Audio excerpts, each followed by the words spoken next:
Mm. It smells good. Smells good. Oh.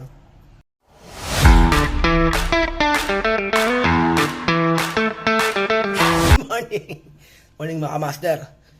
Ngayong araw, magsishare ako ng isang kaalaman na sa tingin ko hindi nyo pa nagagawa dati. So, yung gagawin natin ngayon, isa sa mga pinakamatinding kaalaman na gusto kong i-share sa lahat. At ngayon, luluto tayo ng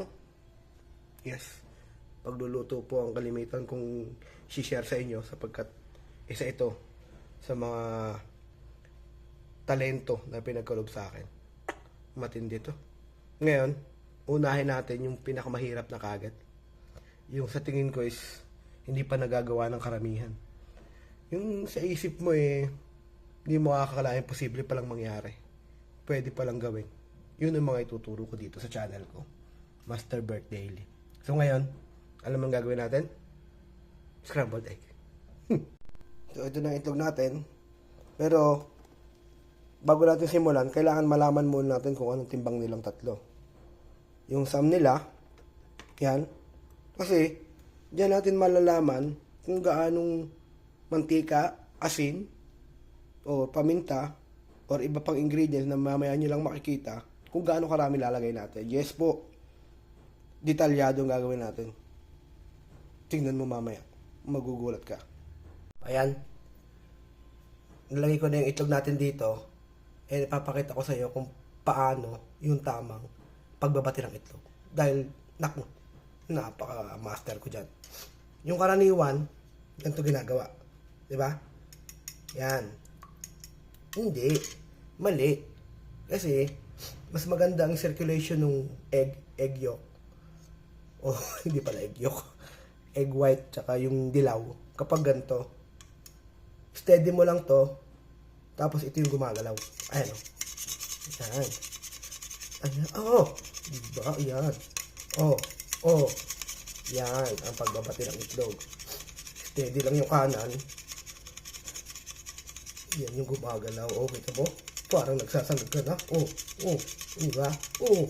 Ayan. Oh. Op! Pagkatapos nyan, steady lang. Mga 94 na gano'n sa tatlong itlog.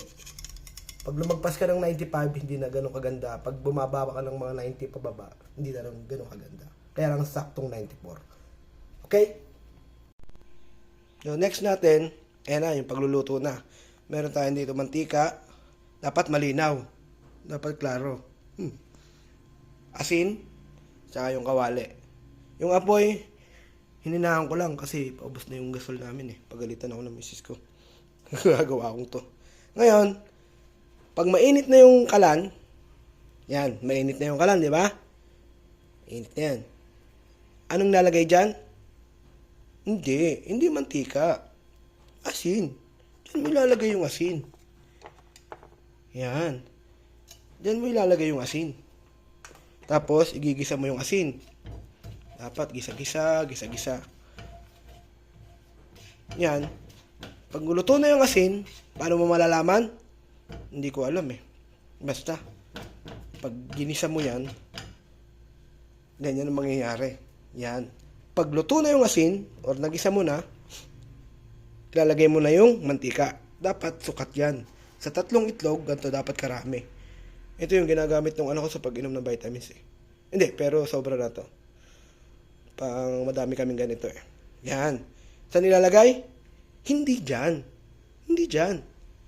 Dito mismo sa itlog. Ayan. Bakit? Kasi, pag dito, kapag hindi pantay yung kawali mo, at napunta dito banda side, ang hirap na doon. Kakapit na yung itlog doon. Pag hindi pantay yung kawali mo sa isang side, at doon lang pumunta yung mantika, madikit na doon sa kabila. So, dito mo ilalagay. Para kahit saan pumunta yung itlog, ay mantika siya. Ayan. Oh, di ba? Ganyan. Ay, may buo pa dun Siguro hindi 94 yung nagawa ko kanina. 87 lang siguro. Ayan. Tapos, ito ang matindi.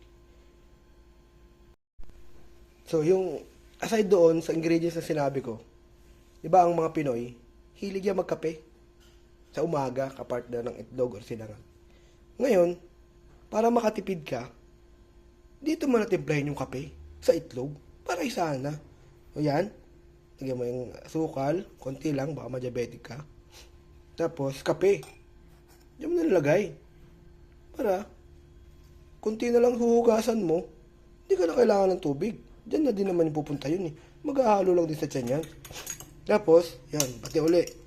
Additional 6. Yan, kailangan matunaw yung kape. Tapos, mapapansin mo, hindi kakapit yan sa paglagay natin dun sa kawali. Kasi nandun na yung mantika eh, nakahalo na. So, kahit saan pumunta yung itlog na yan, may mantika siyang kasama. Yan, lagay natin. Mainit na to. Yan.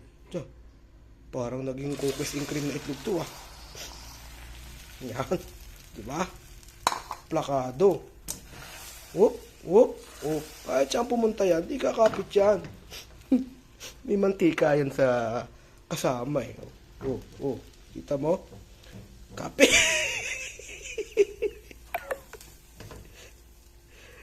Awit, oh. Guys, oh. Ito na yung finished product natin, oh. Grabe, ang bango. May coffee shop. May kape. Ito, tikman natin. Alam ko masarap to kasi lagi ko itong ginagawa eh.